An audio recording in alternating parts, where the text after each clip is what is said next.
niyo waba uryamye niyo waba ubyutse niyo bagutunguye bakakubaza ukavuga ati aka kantu kambayeho ariko sinjya nkibagirwa. Keza cyangwa akabi? Akabi kambayeho. Ese nakahe?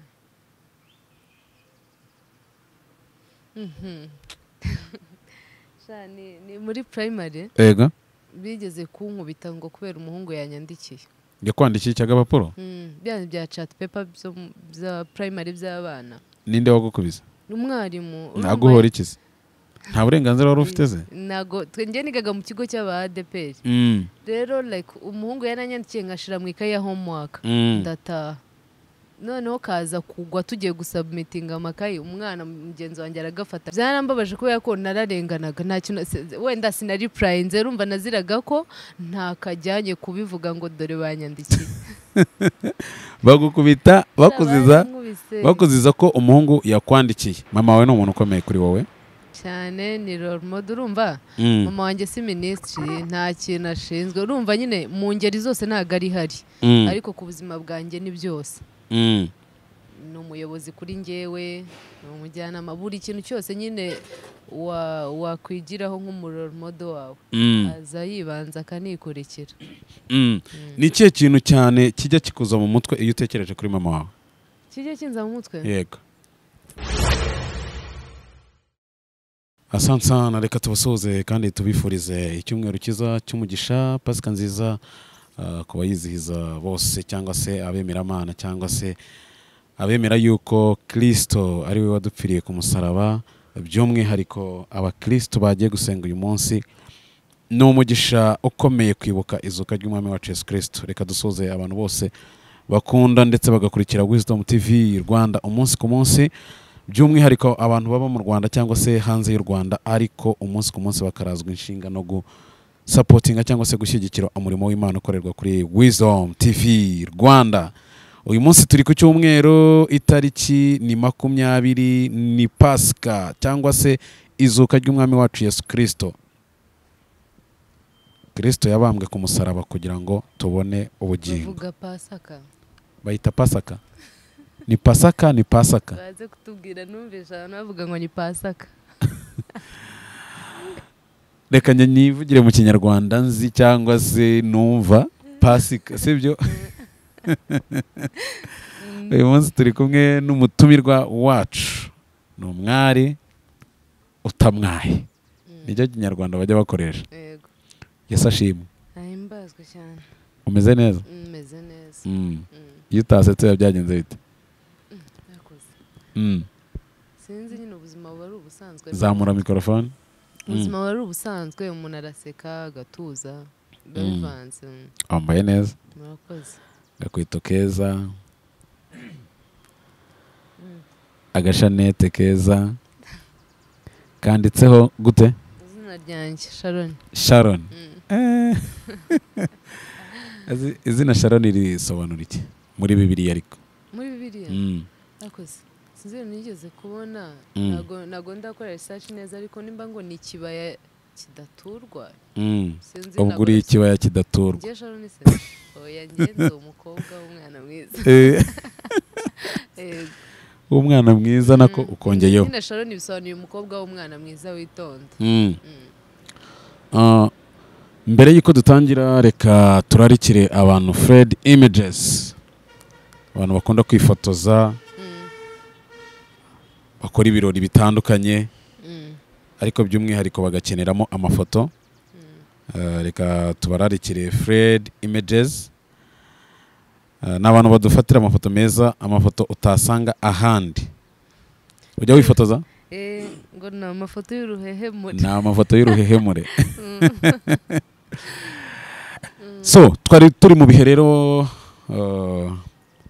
by'abana bari mu biruhuko. Aho igihugu cyacu cyari mu bihe byo kwibuka cyangwa se ndetse n'ubu tukibirimo, kuko dufata iminsi 100 yo kwibuka ndetse no guha agaciro abacu bazize jenoside yakorewe abatutsi. Ku nshuro yayo ya 31 twibuka. Insanganyamatsiko y'uyu mwaka ikabigira iti twibuke twiyubaka. Ni muri ubwo buryo rero n'abana bari mu biruhuko, ariko ndagira ngo ndangire ababyeyi bakeneye kujyana abana babo ku ishuri, ndagira ngo mbarangire ikigo cyiza cyane hano cyitwa New Hope School. Ufite abana se? Yego koya. Nanjye ndi umwana. Nawe uri umwana. Wajyana niba barumuna bawe. Ni ikigo cyitwa New Hope School, giherereye i Musanze. Ni ikigo cy'abana b'incuke guhera muri nursery kugeza P6. Iki kigo rero tabyumva no guhera mu binyoni. no guhera mu binyoni. Iki kigo rero gitanga ubumenyi ndetse n'uburezi bukwiye, gitanga ireme ry'uburezi bukwiye ku bana b'Abanyarwanda ndetse n'abaturanyi cyangwa se n'inshuti z'Abanyarwanda. So niba ufite umwana uri muri icyo cyiciro cyangwa se muri iyo age, wagana New Hope School. Giherereye i Musanze. Amafaranga ye ni nk'ubuntu kuko baje guteza imbere ireme ry'uburezi mu Rwanda. So ni nk'ubuntu rero, nta bigoranye. Abantu rero muherereye i Musanze umugani icyo kigo, niyo waba uri n'i Kigali ariko ufite n'ubushobozi bwo wamujyanayo kuko ni ikigo cyiza cyane. Aha rero ni kuri Wisdom, tuguhaye ikaze. Murakoze cyane. Uratangira wibwira abantu bakurikiye Wisdom amazina yawe yose. Nitwa Umutoni Sharon, ndi umukobwa w'umunyarwandakazi. Yego. Kutagiye gusenga? Ngenda senga irya nimugoroba. Okay. Umukobwa mwiza cyane useka neza. Hari umuntu ujye kubwira ko useka neza? Barahari. Yo ikubwiye wiyumva gute? Nyine nimva ko ari nk'ikintu cyiza, numva ari ibintu bishimishije. Ntago bigutera kwirara cyangwa kwiyemera? Yego, kwiyemera wapi. Nyine like nubwo babimbwira njye numva ari nk'ibintu bisanzwe, ariko mu buryo bwo kubereka ko wenda byanshimishije nkabashimira, ariko birasanzwe ntago byatuma niyemera. Njyewe se kutanshimiye? Simvuze ngo urakoze. Urakoze pe.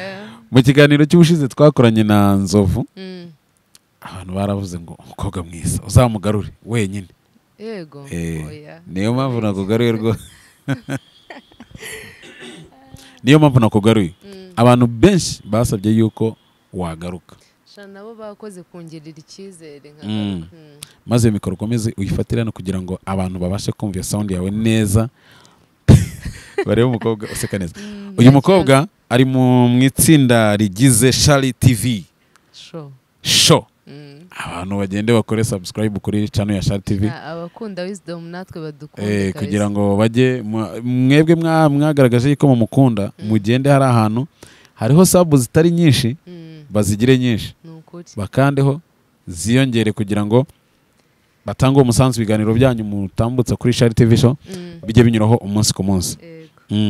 Sharon, amakuru yawe? Amakuru ni meza. Tashima Imana. Ubuzima bumeze neza, famiye? Ni amahoro kabisa. Umeze neza nawe mu buzima usanzwe? Yewe ndashima Imana, ameze neza. Azi umuntu avuze ngo ndashima Imana nta bibazo bafite muri we? Ntabyo nyine, like nubwo byaba bihari urashima, like uranyuzwe. Ijambo ry'Imana ravuga ngo mu bibi no mu byiza dushime Imana. Nubwo byaba bihari, nubwo byari byiza turashima. Uyu munsi turi mu mwaka wa 2025, byanga bikunda hari umuntu indoto cyangwa inzozi atangirana buri gihe cyangwa se buri kwezi. Uyu munsi wa none tugeze mu kwezi kwa kane, approaching kwa gatanu. Inzozi watangiranye uyu mwaka zari zihe? Zari zihe? Like intego watangiranye muri uyu mwaka? Intego z'uyu mwaka, ikintu cya mbere byari uko ugomba gutangira nafunguye channel. Narabikoze. Ikindi rumwe mu bahembeshwe igitiyo hano bakora kuri YouTube twarabamenye. Bahembeshwe igitiyo kuvuga gute? Guhembeshwa igitiyo urabizi? Guhembeshwa igitiyo ni nka kwa kone bavuga ngo uyu mukira afite amafaranga n'injangwe itasimbuka, kandi urabizi ko ubwo bari menje nese igitiyo kiyora ibintu. uza amafaranga yajya ku gitiyo nyine, ubwo nyine kuyayora ntiwakoresha ifurusheti, ntiwakoresha ikiyiko cyaba ari gitoya, n'irusha ubwayo yaba ari ntoya. ubwo n'uwo ukoresha igitiyo kuko ari cyo kinini kiyora byinshi. Nyine bari menshi yananiwe kurangira. Sinda bakuyora rero. Bakuremere se? Bakuremere? Bandemere bose? Hano twebwerega kuri Wisdom turaremera. Ntago nisabira nibabona mbikuye babikore. Nimero mwamubonaho muzayinyuze ku yanjye. Nituri umwe se? ego turumwe muri Kristo muri Kristo turi abana b'Imana Kristo hari ikintu kimwe yavuze yaravuze ngo imyenda yose nyikuyeho sizeho umwenda umwe gusa w'urukundo ubwo njye nawe turakundana haleluya amina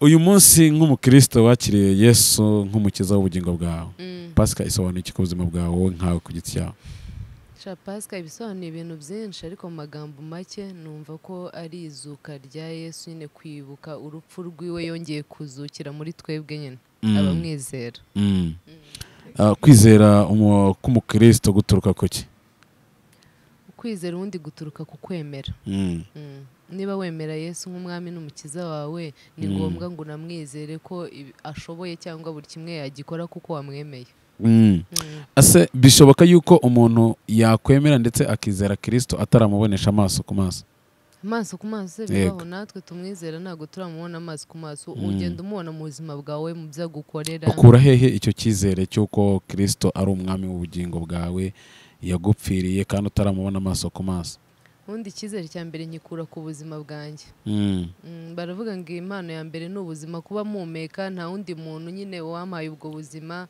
abantu baduha ibyiza byinshi baradushimisha ariko kuryama ugahumeka ubona abandi bapfa n'iki tekereza ko umuntu ubikora atangaje icyo nicyo kintu cya mbere kima kumwizera umaze igihe kingana iki mu rugendo rw'agakiza yewe ni kinini ugereranyije ni nk'igihe kingana iki ni imyaka njyewe nabatijwe muri 2023 ariko si uko aribwo nari nkijijwe nakijijwe kera ariko ubwo nibwo nabatijwe waratuye se no turimo turaganira ariko si kwatura mwavuga ibyaha byanjye se buriya hari ikintu kimwe ngiye kukugiraho inama niba utaranagikora uzagikora ngo kwatura ni ukuvuga ngo twese tuba dukomoka mu miryango ikijijwe abenshi sibyo abenshi dukomoka mu miryango ikijijwe kwa kundi umwana akura atangiye kumenya ubwenge akamenya ubwenge ababyeyi baba muri church basenga still wa murongo n'ubundi wa mwana akawukomerezamo akawugenderamo akazageza igihe akaba yanabatizwa ariko umuntu ahava akagera Bibiliya ivuga neza yuko umuntu uwo ari we wese akiva mu nda ya nyina aba yitwa umunyabyaha ukurwaho ibyaha nuko umaze kumenya ubwenge umaze kurobanura icyiza n'ikibi ukatura wamara kwatura ukemera ko Kristo ari umwami w'ubuzima bwawe yaje gukuraho byose ikindi cya kabiri ukemera yuko ari muzima yavuye mu bapfuye ndetse akazura n'abazima akabakura mu bapfuye bakazukana nawe iyo umaze kubyizera ibyo bintu ukabyatura ukavuga ngo njyewe nari umunyabyaha ariko nari nambaye ishusho y'umunyabyaha ariko uyu munsi ndatuye Kristo undebe mu mwambaro uwera de ibyo byose uvuze rero ibyo bintu warabikoze narabikoze byose waratuye natuye mbere yuko mbatizwa sure hari abantu uyu munsi wa none bajya bibwira yuko kuba bari mu rusengero akaba atarakoze uko icyo gihango ataragiranye icyo gihango n'Imana akumva yuko akijijwe yego oya ntago ari byo uba ugomba urumva iyo watuye uba witandukanyije n'icyaha kandi nk'uko tubizi Imana yanga icyaha biba bigomba ngo ubanze witandukanye nacyo ku buryo uwo mubano mugiye kugirana uza kuba wejejwe cyangwa ukijijwe nyine so rero n'umuntu utarabikora abanze yature kugira ngo icyo cyaha ntikikamubeho Imana ijye imureba nk'uwera imbere yayo akuze ijambo ry'Imana cyane tuzagutegurira umunsi umwe uze utubwirize yego uze utwigishe dufate ngira ngo niba tuzafata icyumweru tuzicara n'ama Bibiliya tuzakora session n'ubundi service ya mu gitondo cyangwa ryari twigisha nta kibazo kuva bayo wari wigisha mu rusengero kubwiriza nyeretse nko ku ishuri njye narabwirije wese sinjye nkumenyera njye narabwirije muri church narabwirije nararirimbye nakoze protocole narabyinnye naracuranze cyase wowe ndumva ukomeye izo mpano zose ni izawe bizagutungura ejo ahubwo umbonanye n'indi mpano utaruzi nako ni byiza no kurya kurya se si ya twese abantu bajya bambwira ngo ntago nzi kuvuga ijambo kurya vuga twumve oya dusimbuke ndaza kubyumva like nakubwiye ngo bivuge icyo gikorwa iyo ndimo kukivuga ngo ntago abantu babo ariko rero by the way nose njye kari cyo kinyarwanda cyanjye wigeze ubigerageza kubyiga se bikanga kwiga iki kuvuga icyo gihe kane neza hari nk'ukuntu njya mbivuga nk'umuntu agashaka nyine akankosora akambwira ngo vuga gutya ako stili nkisanga n'ubundi byananiye navuze ko akunda njya numva ngo abantu benshi bavuga nka gutyo bajya bagerageza kubikosora nyine ngo barebe ko byahinduka ariko bikanga nyine wowe wigeze ubyiga ukavuga kanzajye mbyiga like ubivuge neza oya ntago nabigerageje ngo rero ni rwo rurimi rwawe nta nubwo bizahinduka ntago nabigerageje kandi mba numva njyewe ari bwo buryo bwanjye bwo kubivuga neza ngo ni uburyo dukomeze naza kugenda notinga buri kajambo uranshaka iki oya nta na kimwe this is wisdom urumva ntago ari shari mwana hano wemere nkuyobore yes ni Fred njyewe hari abantu baba batananze sinjya nkunda kwivuga ariko nitwa Fred abantu ba wisdom ntibakuzi harimo abatanze utakuzi nabo ubwo uyu munsi barakumenya ariko nitwa Fred nkaba ndi n'umufotogarafe ni Fred Images yeah nubwo batarimo kundeba ariko ishusho yanjye bayishushanya mu yawe none se Imana si urukundo ishusho yanjye bayishushanya mu yawe iyi pasa kiraza ni biki ishusho yanjye ahita bayishushanya mu yawe anyway Sharon uri umuntu ukoresha social media ariko sinzi igihe kinini wenda waba ubimazeho cyangwa gitoya ariko igihe cyari cyo cyose wabimazeho uri umuntu umaze gusobanukirwa uruganda rw'imyidagaduro ndetse no muri rusange turimo uyu munsi wa none social media y'uyu munsi wa none mu gihugu cyacu cy'u Rwanda uyibona gute social media rero urumva side imwe iba nziza kubera ko hari abakoreraho ibyiza ariko ubundi ikabana mbi kuko n'ibibi turabibona abantu ntago baramenya gukoresha imbuga cyangwa niba sinzi niba ari ukutabimenya cyangwa no kubimenya ariko bakabikoresha mu buryo butari bwiza mbere yuko ujya kuri social media ni ikihe gitekerezo cyakuje mu mutwe byanga bikunda buriya hari ikintu kijya kiza mu muntu mbere yuko agikora byanga bikunda hari intego we wazanye nk'umwe mu bayobozi ba Shari TV show hari icyakuzanye kuri social media platforms kugira ngo ujye utambutsa icyo kintu ni iyihe ntego yari iri muri wowe rero ntago navuga ngo nzi byinshi ariko njye numvaga ko hari abantu bababaye hari abantu like niyumvagamo ikintu cy'uko hari ibyo navuga bigafasha abantu rero naravugaga ati nubwo ntaba ntagifite njyewe hari nubwo natumira n'abandi wenda badafite uburyo bagera kuri izi social media ariko bakaza kubera njye bagatambutsa ubutumwa bwabo rero bugafasha benshi iyo umuntu akubwiye ngo amagambo yawe inyigisho duhereza ziranyubaka kandi ukaba uzi ko za nyigisho wazitangiye ku muyoboro wa YouTube wawe wiyumva gute niyumva neza nkumva ko like binsaba gushiramo imbaraga nyinshi kugira ngo noneho icyo kintu cyamugiriye umumaro naba ari we kizafasha n'abandi benshi byanga bikunda ibiganiro utanga hari impact bigira muri sosiyete nyarwanda ni ryari wakoze ikiganiro ukavuga utari ko byari byo byose ibintu nakoze ntago byari ibi ngibi ntago byari bikwiye se birahari nta byari bihari ntago birabaho nyine byose biri hanze bifite umumaro uretse no kuvuga ngo babitubwira muri comment natwe turabireba kubera ko dusubira inyuma tukareba ibyo twabwiye abantu ni izihe mpano ziba muri Sharon shasi ndazimenya cyo mpamvu nashimye izo ufite ntago ndisobanukirwa ubu ngubu kugeza uyu munsi wa none ntago uzi impano ikubamo wapi hari ukuntu umwana abyiruka avuka akagakurana na bagenzi be muri quartier nta mpano n'imwe kuva mu bwana bwawe wiyizeho wenda wajya gukora yego ngiyo najyaga nkora noneho urugero wenda bamwe bakina umupira abandi bagakina bya bindi ngo ni tepu niba ari tepu ni ikihe kintu wowe wakundaga mu bwana bwawe? Njye rero kamubwira njye nakuze nkunda ibintu byo gucuruza ntacuruza ubwo like siniyo mpamvu mba numva kandi ugira imibare koko niyo mpamvu mba numva ko ibyo ngibyo nimba ari impano ntago mbizi ariko nibyo nkunda bimbamo ku buryo numva ko nyine nashiraho nka creativity zanjye nyine ibintu byanjye nikoreye ariko bikazana inyungu ari njye wabyikoreye bikazana inyungu ari we wabyikoreye ari ibyawe ku giti cyawe.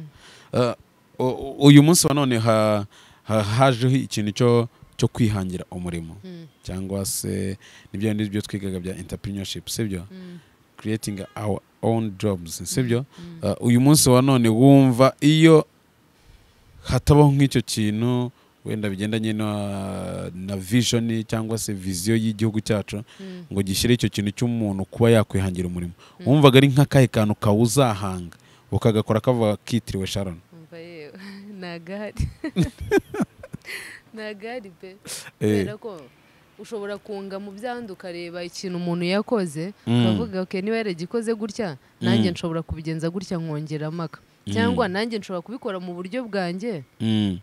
Tuvuga urugero hari nk'abantu bakora ibintu by'amabakeri sibyo, yego ukavuga akora imigati wenda ukavuga imigati akora iki kintu ntago ajya gishiramo kagishiremo iki ngiye bizaba umwihariko wanjye. Ni nk'uko rero ntago mfite creativity navuga ngo nashatse kuzazana iki kintu ari njye nyine ubwo hanga ntago mbufite ariko wenda nko kurebera ku byandi ukavuga noneho bya byiza bigenze gutya. Nakahe kantu ushobora kuba warakoze yaba cyane cyane mu myaka yawe mitoya muri za primaire, niyo waba uryamye niyo waba ubyutse niyo bagutunguye bakakubaza ukavuga aka kantu kambayeho ariko sinjya nkibagirwa? Keza cyangwa akabi kambayeho sinakaye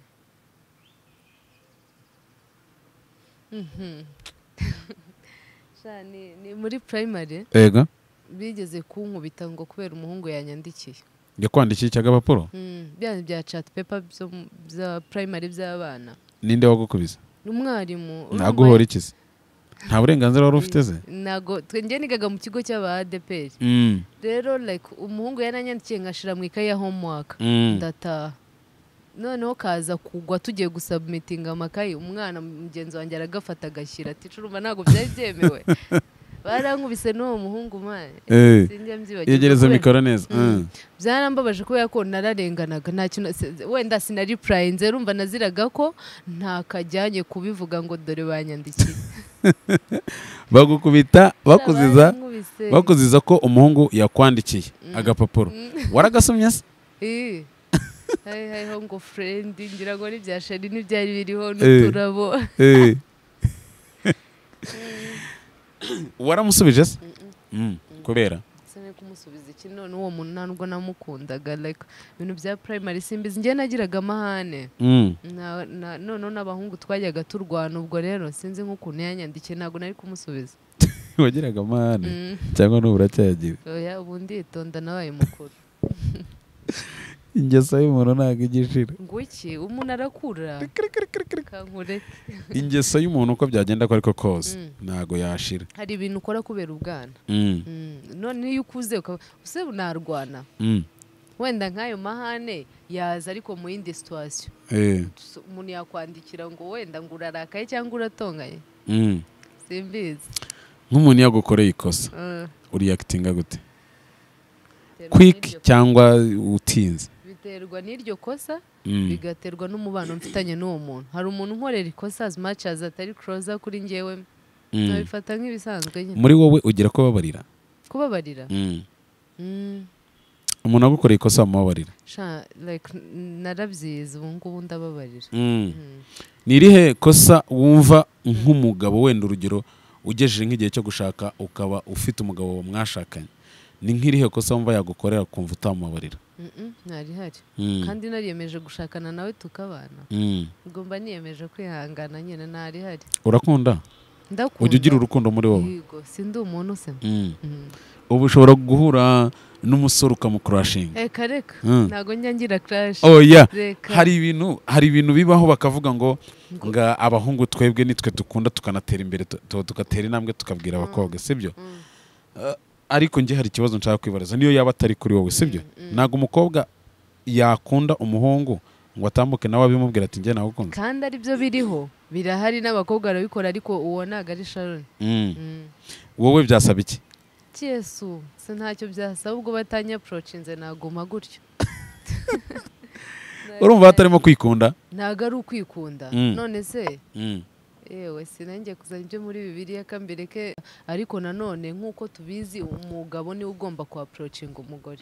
Ibyo rero byajeho ni iyi si hinduka. ese ibyo bintu byanditse hehe yuko umugabo ari we approaching ibyo twasanze hose turenda kujya guhindura iby'abasogokuru bacu ko ubu bagendaga. ni ukuvuga ngo uramutse uvuye ahangaha wenda watendinze satani party cyangwa se ugiye mu kirori kimwe uragiye yumitinze umujama uramubonye ni umujama mwiza ufite igihagararo sa neza wenda no ku mufuka bimeze neza ntabwo ushobora kumwegera ngo umubwire uti gayi njye nawe ukunze tebera namwegere uzi ko njyewe like wenda ntago ari ukwirarira nshobora kumubona nkavuga ni mwiza like nk'uko n'abandi bose wababona ukavuga ngo ni beza ariko nakubonye ko uri mwiza cyangwa izo interaction ariko nazo njya ngira bibayeho njye nakora buryo ki nta nagusuhuza ahubwo nkora no buryo ki tutaza no kuvugana ubwo iyo mikoro ikomeze imeze gutya kugira ngo niba wowe ushaka nko kumvugisha uzumvugisha ariko njyewe nakora buryo ki uri bubone ko ntanagushaka ntanakwitayeho wakwishishisha muri make si ukwijijisha nyine mba nkora ibindimo kugira ngo hari muri hanze waririmbye ngo bisaba kwijijisha ndetse ukanirengagiza aho yayikomeze wumvuguru bitandukanye n'ibyo bintu uvuze ntabwo ari byo ariko njyewe ntabwo nyangirira clash abantu ushobora kubona ko ari mwiza ariko nta kindi kirenzeho uramutse ugiye gukunda ukavuga ngo njyewe Sharon ngeze mu gihe cyo kumva ko nakwinjira muri relationship nubwo n'ubu wakinjiyemo ni icyo wagenderaho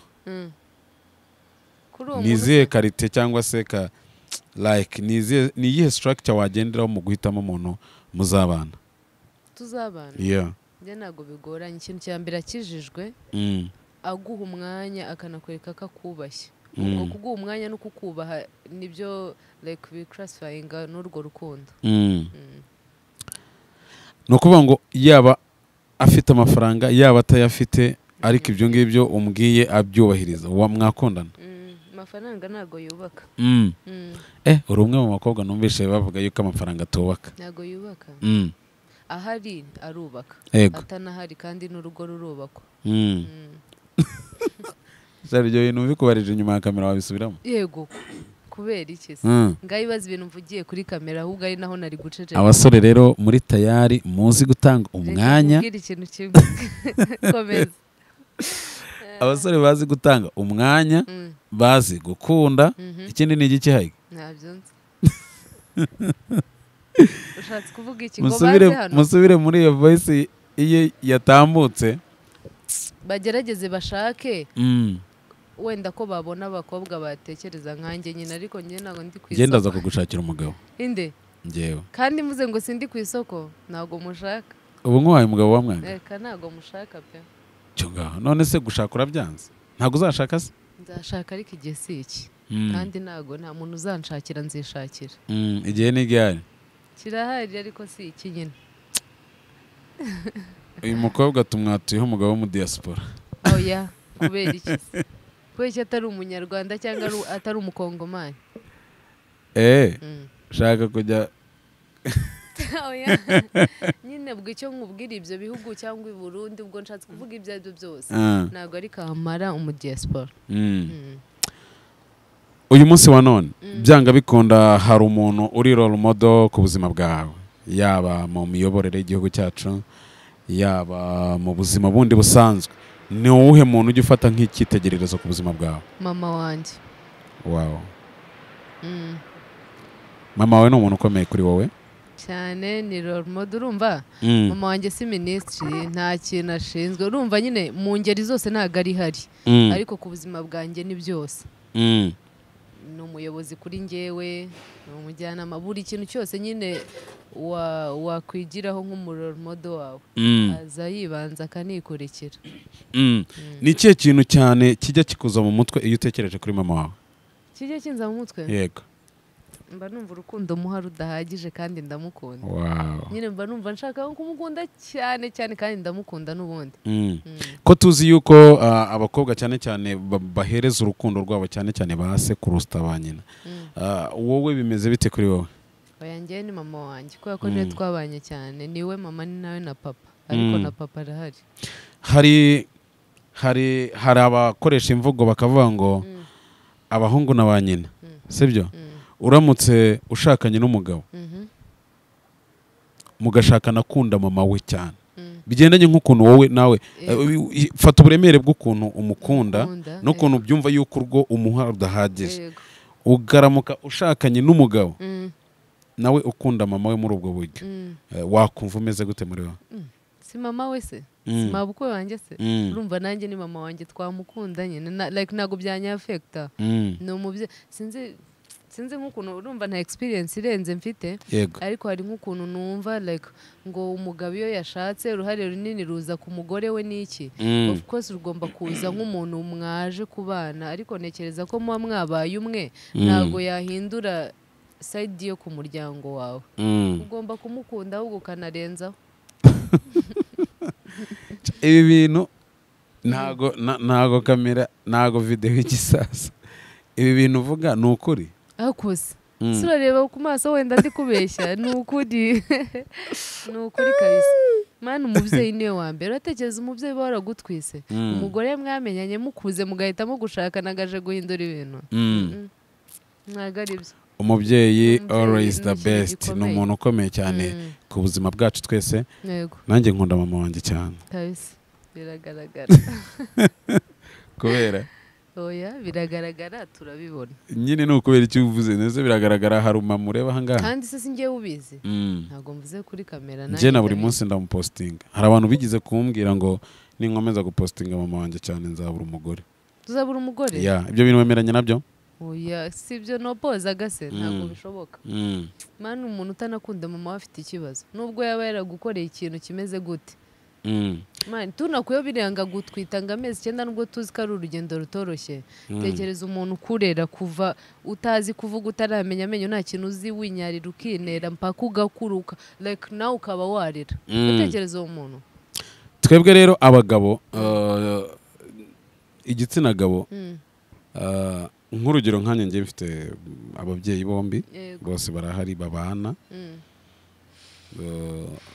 mfite like discipline nabakuyeho nk'ababyeyi mfite inyigisho nabakuyeho nk'ababyeyi ariko uyu munsi papa wanjye ndamukunda ariko iyo ntekereje cyane umuntu umba hafi nkunda gupostinga mama nkahita nandika ngo my prayer pattern ni wa muntu singiye wazirikana gusa amasengesho gusa azirikana abantu bose nk'uwo mama ajya abyuka saa sita ufite we nta nubwo ajya aryama ahubwo buri saa sita z'ijoro njya kubona nkabona koro yaramamagaye ngo nitubyuke dusenge so urumva byarenze kwitwa umubyeyi yego ahubwo aba inshuti ya bose harimo abana be harimo abavandimwe n'inshuti zindi z'abanyarwanda urumva so iyo ufashe agaciro k'uwo muntu wumva ari agaciro gakomeye noneho ugejeje muri cya gihe cyo kubaka wa muntu mwubakanye akavuga ati oya niba wahisemo mama wawe mukurikire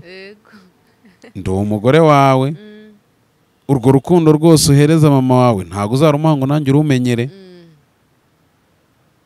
icyo gihe abo bagore batekereza gutyo wabashyigikira yewe njye sinzi n'imyumvire yabo ntabwo ari byo kabisa kandi ikintu gitangaje ubwo ni kuri sayidi uwo muntu aba yikunze kubera ko nawe aba akunda biwe yego aba yikunze kabisa kandi kwikunda ntabwo ari byiza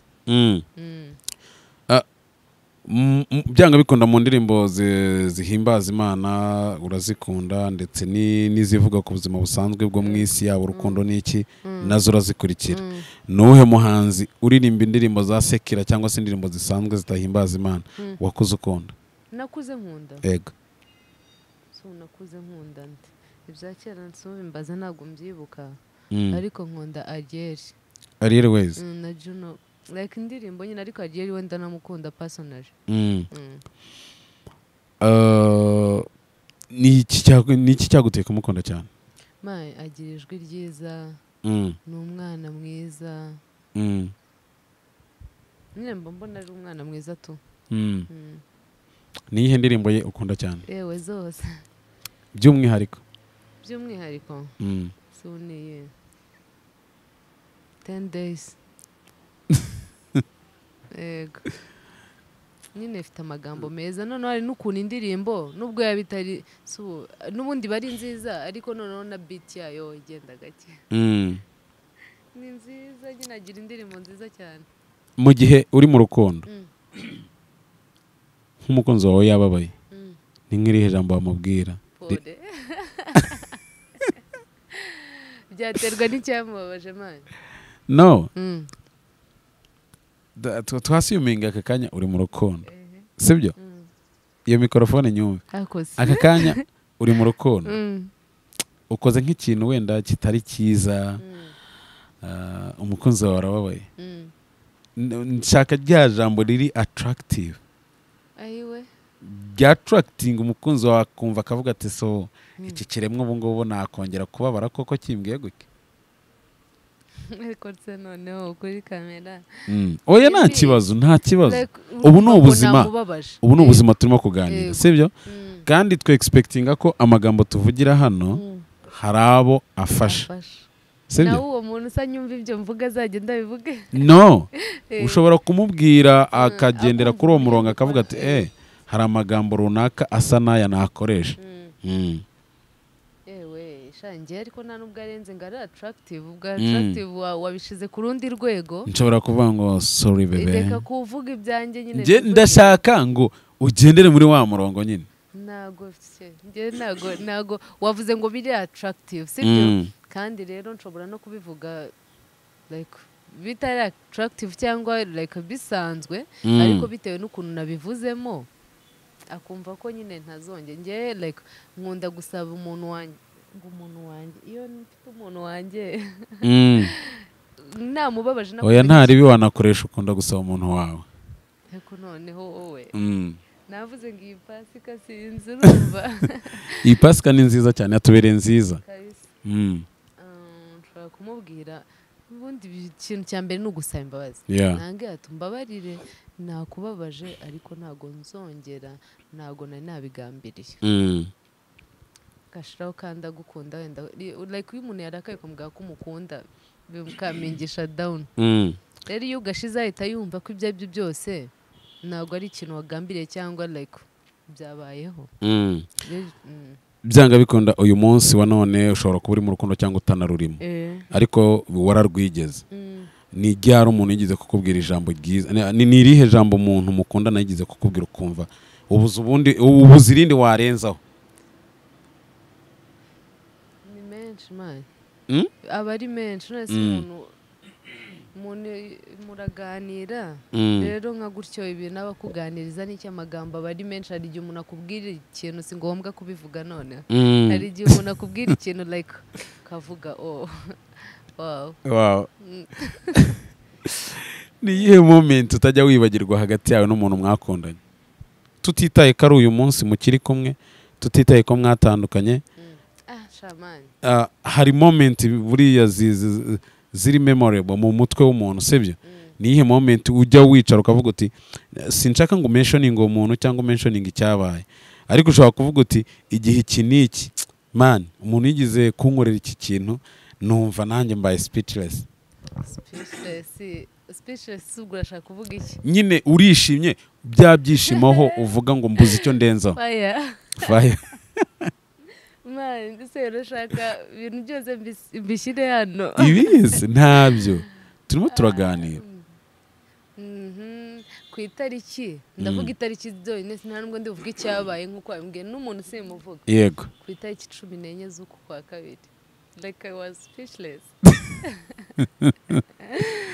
z'uku kwezi kwa kabiri k'uyu mwaka za muri iyo mikoro natunguwe. itariki 14 z'uyu mwaka z'uku kwezi kwa kabiri uyu mwaka waratunguwe.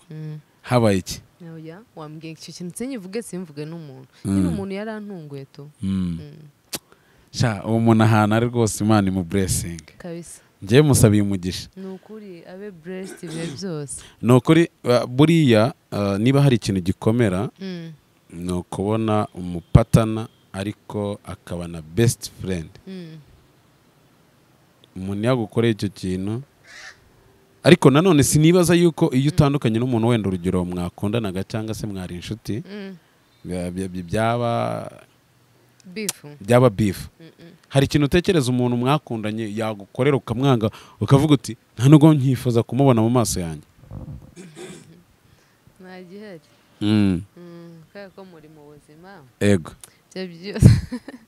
muri mu buzima kandi mwese muri abantu rero kandi relationship sinzi relationship ni ibyandanje ku muntu uyifata nk'iya nyayo kandi nanone ni iya fake ku muntu utabiconsiderating so ubwo rero iba yari iya nyayo nyine nk'ibyayibereyemo nabyo ugomba kubiha agaciro n'uwo muntu ukamuha agaciro iba yatari iya nyayo n'ubundi as much as na kuri iyi mihanda biriho ukakundana n'umuntu from nowhere yabihita birangira yego ibyo byose uwo muntu iyo adafite n'umumaro nawe birarangira uyu munsi wa none watubwiye ngo role model wawe ni mama wawe hari ibintu wakuze ubona na mama wawe ni ikihe kintu uba wumva uvuga uti ngiye ni inkura nanjye nkagira urushako nkitwa umubyeyi w'abana banjye ni iki kintu nzagikurikiza mama wanjye rero mama wanjye mana yanjye ntabwo ari umunebwe n'undi nta mubyeyi w'umunebwe wenda kambivuge gutyo ariko yarastrogorinze nyine nakuze mbona ukuntu avunika kugira ngo tubeho neza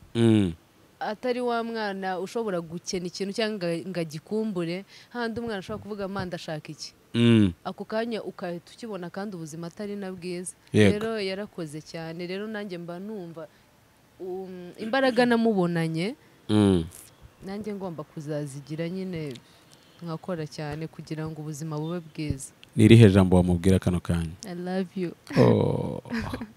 mama ndagukunda cyane ndatuma nza nko kurira hano ariko ndamukunda cyane ibaze nk'ayo magambo bayabwira nk'umusore mukundana oya ni mama wanjye ni mama wanjye kabisa ubyumve kandi ndabizi azabireba ariko ndamukunda ibi ngibi azabireba ndamukunda sinzi n'ukuntu nabivuga ariko arabizi nijoro namubwiye ngo ndagukunda twaganiraga soje tugiye kuryama ndamubwira ngo ndagukunda ibihe byose ma njye namwandikiye ngo ndagukunda ibihe byose mubyeyi aranyandikira ngo ngewe biruta uko ubyumva cyangwa uko ubibona yego uratekereza urwo rukundo rero niyo mpamvu nanjye mba numva mukunda cyane cyane niba we ankunda birenze uko mbibona njye sinzi nk'ukuntu nawe classifying ariko umubyeyi ni ikintu gikomeye ibyo ngibyo bihita bintera kwibaza ngo niba ushobora gukunda mama wawe ku kigero kingana gutyo umugabo wawe bizaba bimeze biti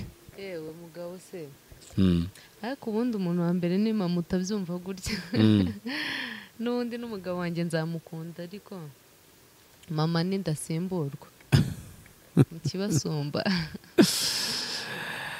erewe turimo turagana ku musozo w'ikiganiro cyacu ndakeka twaganiriye byinshi ndetse bifasha abakunzi ba Wisdom TV Rwanda reka tubibutse New Hope School ni ikigo cyiza cyane giherereye i Musanze turimo turagana mu bihe byo gusubiza abana ku ishuri niba rero wowe mubyeyi ntabwo twakwifuza yuko wacikanwa n'ayo mahirwe ni kuri promotion amafaranga ni make cyane tugane New Hope School ikigo giherereye Musanze tubashe guhereza abana uburezi ndetse n'uburere bukwiye kuko niwo murage turaga abana batoye Sharon niki wabwira abakunzi ba Wisdom mbere ko dusoza mukomeze mudukunde cyane muri ibiganiro byacu wowe ubireba tukareba views yawe utarakora subscribe nayo yikore natwe turabakunda uyu nguyu ni umwe mu bayobozi ba Shari TV show kutabwiye abantu ngo bakurikirane Shari hano nuko ndi kuri Wisdom ndabanza gusaba uruhushya hano urabyemerewe kabisa umuntu wari wese uba wicaye hano kuri iyi platform aba yemerewe kwisanzura no kuvuga icyo ashaka rero bakunzi ba Wisdom TV niba ukurikirana ibiganiro bya Wisdom dufite na Shari TV izi ni channel z'ibivandimwe no kuri Shari mugende mukore subscribe like and comment na sharing ntago wasoza utifurije abantu Pasika nziza Pasika nziza kuri mwese kandi twibuke twiyubaka. nta karirimbo wabaririmbira? Yego shani ndirimba se. Sharirimba. Oya maririjwe se nimwite kwijwi ariko sinago ndi. We baririmbire nta kibazo gato niyo kaba amasegonda. Iyo mikrofone. Navutse ubwa